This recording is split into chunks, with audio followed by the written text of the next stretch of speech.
নমস্কাৰ। এই মুহূৰ্তে লৈ আহিছো অসমবাসী ৰাইজৰ কাৰণে ৰাতিপুৱাৰ কেইবাটাও বিগ ব্ৰেকিং নিউজ। আজি হৈছে 26 ফেব্ৰুৱাৰী। ৰাজ্যৰ কোটি কোটি জনসাধাৰণৰ বাবে আহি পৰিছে ডাঙৰ খবৰ।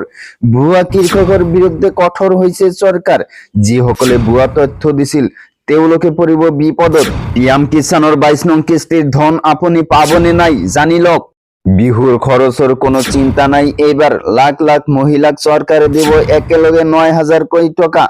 লগতে কেইটামান ৰাজনৈতিক আৰু অৰাজনৈতিক খবৰ যুগুত কৰা হৈছে আজিৰ দিনটোত। গতিকে এনেবোৰ খবৰ নেতো চাই থাকিবলৈ চেনেলটো ছাবস্ক্ৰাইব কৰি ভিডিঅ'টোত এটা লাইক কৰিবলৈ নাপাহৰিব। হয় বন্ধু বান্ধৱীসকল, আজি আমাৰ প্ৰথমটো খবৰ খুবই গুৰুত্বপূৰ্ণ খবৰ।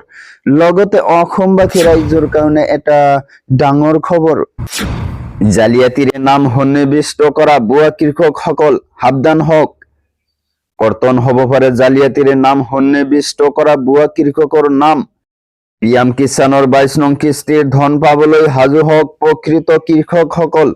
এই মাহতেই বা মাৰ্চ মাহৰ আৰম্ভণিতেই সোমাব পাৰে ধন। প্ৰতিগৰাকী কৃষকৰ একাউণ্টত জমা হ'ব 2,000 কোটি টকা। গতিকে আপুনিও সাজু হওক পিএম কিষাণৰ 22 নং কিস্তিৰ ধন ল'বলৈ। নতুন নিয়মেৰে এইবাৰ দেশৰ কৃষকৰ একাউণ্টত জমা হ'ব ধন। আজিয়েই কৰি লওক EKYC আপডেট। EKYC আপডেট নকৰিলে লাভ নকৰিব পিএম কিষাণৰ ধন। কৃষকসকলৰ বাবে মুকলি কৰা হৈছে হেল্পলাইন নাম্বাৰ। যিকোনো অভিযোগৰ বাবে মুকলি কৰা হৈছে এই নাম্বাৰটো ছেভ কৰি ৰাখক 155261। তাৰ পিছত জনাই আছো আমাৰ দ্বিতীয়টো খবৰ, খুবই গুৰুত্বপূৰ্ণ খবৰ। লগতে অসমবাসী ৰাইজৰ কাৰণে এটা ডাঙৰ খবৰ।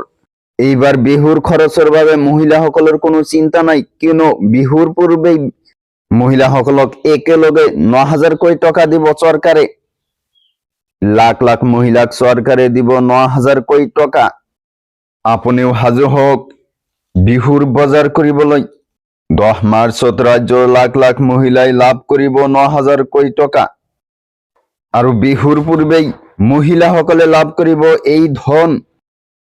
অৰুণোদয় আঁচনিৰ ধন বিতৰণক লৈ মুখ্যমন্ত্ৰী ডক্টৰ হিমন্ত বিশ্ব শৰ্মাৰ বৃহৎ ঘোষণা।